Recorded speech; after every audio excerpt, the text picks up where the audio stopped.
tap screen dan share. Kenapa saya pakai tudung petang tadi? Sebab saya malas nak gosok tudung lain. Hujan-hujan ni lebat gila hujan di tempat saya ni, di Pantai Timur. Dungun lah, semua orang tahu kan saya berada di Dungun. Even sekarang ni saya pergi kedai runcit pun ada dah orang yang perasan. Oh you buat live kan. Mananya orang tak kenal, orang kenal lah. Kalau dah kedai runcit, you buat live kan. Mananya orang tak kenal, orang kenal lah. Kalau dah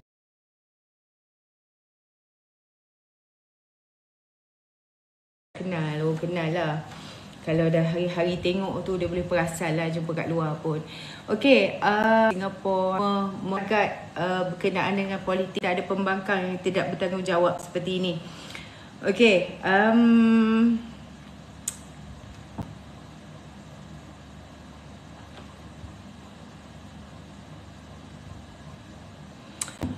baik, saya nak suruh korang tap screen dulu. Sementara tu saya akan buat live dekat platform, sebab saya ada seorang tu dia DM, dia kata, Cik Ani boleh minta tolong tak? Dia kata, boleh tak you live juga dekat Twitter Space bersamaan dengan live dekat TikTok ini tiap-tiap malam. Mungkin sekali sehari lah, tak semestinya macam di TikTok 2 kali sehari. Saya pun macam fikir okey je kan, benda tak payah bayar pun, benda free. Kalau lain lah, kalau saya masuk dekat platform ads tu saya kena bayar. Okey, saya akan mulakan di sana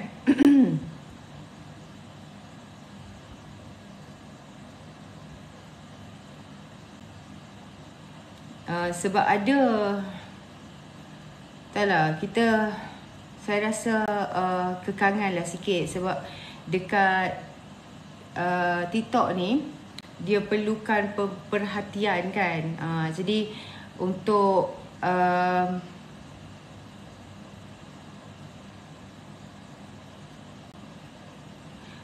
dua live dalam satu masa ni dia perlukan perhatian jugalah. Tak apa, kita cuba, mana tahu, tak ada masalah.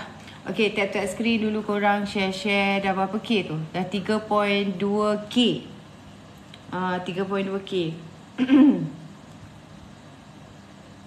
Waalaikumsalam warahmatullahi wabarakatuh. 3.4K. Tap screen lagi, tap muka host ni di sekeliling muka host. Kalau korang tap tempat lain, memang dia tak keluar love tu. Memang dia tak keluar like tu. Jadi korang kena tap dulu sikit. Saya tak boleh buat live lagi dekat merah. Dekat platform merah saya tak tahu kenapa saya tak boleh buka lagi live kat situ. Sebab saya dah 50 subscriber dah. Okay, saya rasa tak ada di platform ni. Record ke?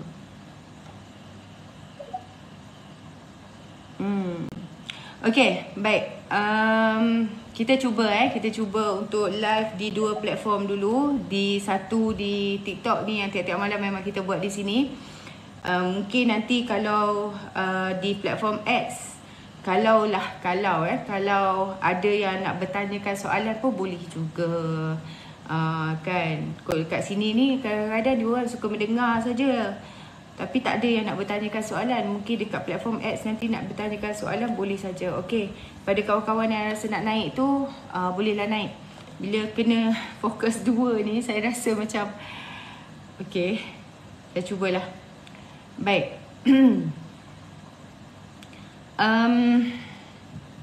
Kat mana kita nak start berkenaan dengan anniversary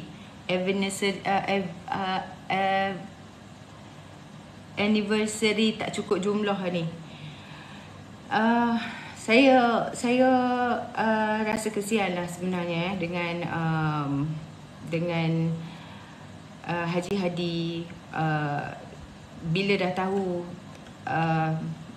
bahawa beliau, masa selepas beliau mengatakan kepada wartawan tu, iaitu kami dah dapat lebih daripada cukup, dah cukup jumlah, melebihi daripada cukup. Itulah kan, perhatikan wajah Haji Hadi semasa melafazkan kata-kata tersebut. Wajahnya sangat naif, dia keluarkan kenyataan yang mesti dia ingat permainan SD masih lagi terpakai walaupun kita dah ada Akta Lompat Parti. Dan inilah natijahnya. Kalau thank you so much Sofian. Okay, inilah natijahnya kalau orang yang selalu ponting parlimen. Dia tak tahu apa benda yang terbaru, dah ada Akta Lompat Parti, dan orang yang memperdaya dan manipulasi emosi Tuan Guru Haji Hadi ni, pada saya harus bertanggungjawab. Sanggup kau tipu Haji Hadi padahal dia sungguh-sungguh percaya dan yakin pada move SD tu. Circle dia kena cakap jujur lah dan bagi maklumat yang benar. Apa itu Akta Lompat Parti, kan? Apa itu SD dan kenapa SD itu tak valid. Dan yang paling penting, semasa membantu menyediakan ucapan Haji Hadi tu, usahlah beri label binatang-binatang lagi. Tak payah nak sebut perumpamaan kerengga lagi ke, itik ke, beruang ke, lembu ke, lepas ni kan. Semua binatang ada disebutnya. Okey, bagi yang dekat platform X ni, saya dalam masa yang sama saya buat live dekat TikTok. Dan kalau rasa nak tanya soalan ke atau apa-apa, boleh je request. Macam biasa saya cuba, sebab ada request yang mengatakan boleh tak tolong buat live di 2 platform sekaligus, tupai lah dan sebagainya kan. Dan puak tak cukup jumlah ni memang selalu sangat sebut kerajaan perpaduan ni ini gagal. Tapi perasan tak, diorang tak pernah pun senaraikan apa kegagalan kerajaan perpaduan ini. Kalau ada pun memang lari topik lah. Contohnya macam Samsuri, dia kata apa, dia kan calon di PRK Kemaman ini. Dia kata ketiadaan Menteri KPDN bukti kerajaan gagal, kan. Tiada menteri bukan tanda gagal dalam tempoh 4 bulan ni. Walaupun belum lagi ada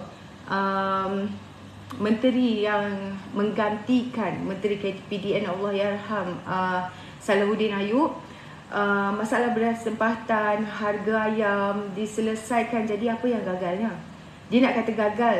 Kerajaan yang 70 orang Menteri Kabinet itulah yang gagal. Dari segi ayamnya, harga telurnya, bekalan minyak masaknya, semua tidak selesai. Barulah boleh dikatakan gagal. Betul tak? Dan harga siling ayam dan telur terpaksa diperkenalkan sebab kerajaan yang ada iaitu PAS dan PN di dalamnya, dia orang tak ada idea. Dia orang mandul idea. Dia orang tak tahu bagaimana nak selesaikan isu bekalan yang mendorong kepada kenaikan harga tu sendiri. Dan sekarang ni kalau kita dapat lihat, janganlah nak menuding jari, nak mencari salah kerajaan, nak keluarkan statement-statement tak cerdik serupa itu kan. Masalah sekarang ni, masalah banjir ni di negeri Terengganu tu sendiri.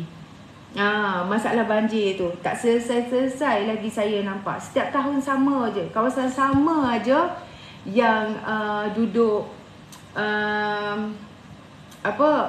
dinaiki air. Tak pernah miss, tiap-tiap tahun mesti ada yang macam itu. Dan baru aja bermula sebenarnya musim terkujuh di Pantai Timur ni, kita nampak dah banyak kawasan yang dinaiki air. Bayangkanlah kalau kita lagi tunggu sebulan 2 lagi, saya tak tahulah. Jadi saya tengok kerajaan negeri Terengganu, khususnya MB Terengganu, sibuk berkempen sekarang ni di Kemaman. Nak jadi pengganti Perdana Menteri katanya.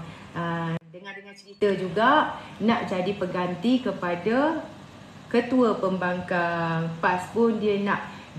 Thank you user 3004. Dia nak juga ada seorang yang dia boleh naikkan supaya boleh ada kewibawaan itu. Dalam ramai-ramai 70 lebih yang korang jadikan calon semasa pilihan raya PRU 15 itu, tak ada seorang ke yang berkebolehan sampai kau nak kena ambil MB Terengganu yang dah ada 7 portfolio ni. Lepas tu kau nak jadikan dia ahli parlimen. Lepas tu kau nak bebankan dia lagi dengan tugas ahli parlimen pula. Bagaimana pula dengan tugas hakiki dia di negeri tersebut? Dah macam tak ada orang lain. Ada berapa? 49 kan yang menang hari tu. Kerusi. Lepas itu, dalam 49 tu seorang pun tak boleh pakai. Sebagai korang nak naikkan sebagai ketua pembangkang, nak kena bawa MB Terengganu yang saya tak nampak apa di kejayaan dia. Dia dah berjaya buatkan KDNK menyaingi Selangor ke? Kalau hebat sangat dia ni, saya rasa dia berupaya lah kan sebegitu. Tapi tiap-tiap tahun masih lagi menagih royalti minyak daripada Kerajaan Persekutuan. Sampai hari tu dia kata baru bagi 450 juta. Mana balance lagi ni? Dia orang cannot breathe without the money. Tak payah nak sombong lah puak-puak PAS ini. Masa mereka dalam kerajaan 17 bulan, hari tu menteri ramai. Tapi cuba ingat apa isu rakyat yang selesai, yang diorang cuba selesaikan dan ada telah selesaikan. Hari ni, thank you Jenny. Hari ni kalau kita dapat lihat, sebelum saya lupa, minyak masak juga hilang dalam pasaran. Selesai tak? Tak selesai. Mana boleh selesai kalau ada yang sorokkan minyak itu sendiri anak menteri. Macam mana nak selesai? Begitu juga masalah-masalah lain. Bahkan dulu siap hilang dalam pasaran. Selesai tak? Tak selesai. Mana boleh selesai kalau yang sorokkan tu anak menteri sendiri. Begitu juga masalah-masalah lain. Bahkan dulu siap dibentuk jabatan kuasa jihad inflasi. Nama cukup gempak lah, jihad inflasi. Macam nak pergi jihad fisabilillah orang kata kan. Kononnya. Nama dah cukup gempak. Siapa ketuanya? Anwar Musa. Kan? Sekarang ni ada bersama mereka juga. Kesian Anwar Musa. Menaruh harapan untuk menjadi MP di Kemaman, rupa-rupanya dikecewakan lagi sekali. Jadi hampir apa pun tak ada, sembang aja. Begitu baru gagal. Tapi kerajaan hari ni tak hanya isu berkenaan dengan harga barang yang dapat dikawal, harga ayam turun, bekalan beras dan telur semakin pulih. Bahkan dari sudut ekonomi juga bertambah baik, inflasi turun, menyebabkan kadar OPR kekal 3%. Dan Bank Negara Malaysia telah mengeluarkan kemungkinan bahawa OPR mungkin kekal 3% sampai akhir 2024. Jadi ekonomi kita berkembang dan defisit juga semakin berkurang dan kadar pengangguran juga menurun.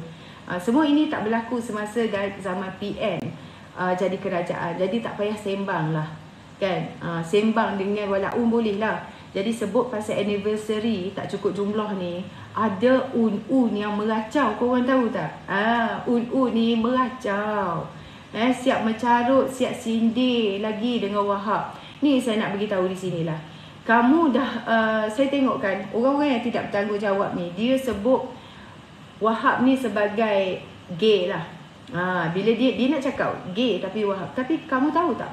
Wahab tu sendiri adalah salah satu nama Allah. Jadi adakah kamu nak menyamakan apa yang salah satu nama Allah ini dengan panggilan yang lucah sebegitu? Dewa sendiri penuh dengan ceramah agama, gambar dengan anak isteri, terpaling pejuang Islam. Dewa orang lain bukan saja takat memaki hamun, malah sampai ada yang kazaf. Untuk Un yang first time dia nak bercimpung dalam politik, kita tak layan berkenaan dengan dosa-dosa peribadi ni. Berpegang kepada pendapat kalau benda tu boleh jadi ribah, kalau tak benar, itu akan jadi fitnah. Dan itu akan jadi dosa kazaf. Tak berbaloi lah kita nak buat dosa kazaf ni sementara di dunia ini kan. Hidup di dunia ni sementara saja. Tak berbaloi untuk masuk neraka sebab fitnah dan mengata orang benda yang tidak benar. Itu belum masuk lagi bab Allah Subhanahu Wa Taala akan membolak-balikkan segala pertuduhan tersebut di dunia lagi. Kalau bukan terhadap kamu, terhadap keturunan kamu. Kalau dia sudah bertaubat ataupun dia dizalimi dan difitnah, benda peribadi ni silap-silap, kalau tak kena diri sendiri seperti yang saya katakan tadi, kena kepada anak bini dan keturunan kita. Itu ujian Allah terhadap dia. Sebab setiap dosa kazaf yang kita ucapkan dan kita katakan kepada orang lain, mungkin benda itu, ujian itu tersebut Allah akan kenakan kepada kamu juga. Jadi janganlah sombong sangat. Mentang-mentang keturunan aku tak ada lagi setakat ni. Who knows? Siapa tahu? Kan? Jadi kita tak tahu dengan ujian tersebut yang Allah uji dia hari ni, Allah nak angkat darjat dia, yang kita hendak bangkitkan fitnah terhadap orang ni untuk apa. Lagi satu, janganlah bermudah-mudah menuduh orang macam-macam kan, tanpa 4 saksi, jatuh fasik. Tak mengapalah kalau tak mau dengar nasihat, tak ada masalah sebenarnya. Tapi hadis Nabi yang masukkan, barang siapa yang menutup aib saudara Muslim, maka Allah akan menutup aibnya di dunia dan akhirat. Dan itu yang kita cuba buat. Dan saya sendiri pun selalu dengan kawan-kawan, kalau kita nak mainkan, kita nak balas balik berkenaan dengan isu-isu moral Perikatan Nasional punya pemimpin ni, ada je, bukan tak ada. Betul tak? Ada. Tapi kita tak nak. Bukannya kita tak boleh kaitkan dengan video kabur dan sebagainya, lepas tu dengan nikajinya, suara dalam besarnya kan. Tapi kita kena ingat, di hari akhirat yang mana tangan dan kaki menjadi saksi, kalau mahu Allah tutup aib kita di akhirat, belajar tutup aib saudaramu di dunia. Sebab kita ni nak berpolitik, kita berpolitiklah secara yang matang kan. Kita tak payahlah nak jaja aib orang. Lagi satu, hari ni diorang dan Datuk Seri Anwar Ibrahim dah jawab di Parlimen tadi berkenaan dengan syariah, Mahkamah Syariah ni. Dan even ni Elin sendiri mengaku kes cabar Mahkamah Syariah dibuat ketika zaman Perikatan Nasional. Pumpang PM dengan PAS ini dan Taqiyuddin bising isu ni Elin versus Mahkamah Syariah, kononnya salahkan kerajaan hari ini, namun kantoi. Actually semua orang dah tahulah. Kes ini bermula sejak zaman Penyakau Nasional Perintah. Dan ni Elin sendiri yang mengaku kes ini dah bermula ketika zaman Taqiyuddin PAS jadi Menteri Agama. Maka sahlah bahawa segala masalah hari ini banyak yang bermula daripada zaman Penyakau Nasional. Tapi yang menyelesaikannya adalah PMX. Kan? Jadi seolah-olah Penyakau Nasional yang buat taik, kerajaan hari ni yang kena cuci. Itulah. Jadi okey, sebelum saya pergi lebih lanjut lagi, saya seolah-olah itu nak naik. Okey, dah cancel lah. Okey, kalau siapa yang nak naik, sila request sekarang lah. Yang selesainya PMS. Betul tu, siap PMS. Kan? Sila kalau ada yang nak naik, sila.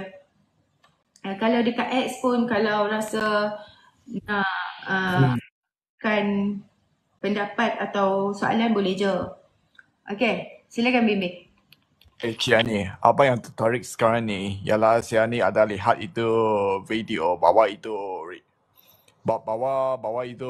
ada itu seorang Adun PAS di Pulau Pinang. Dia semasa menjawab tentang itu isu fitnah lingkungan yang kena dikaitkan dengan itu Jinping tu. Dia guna itu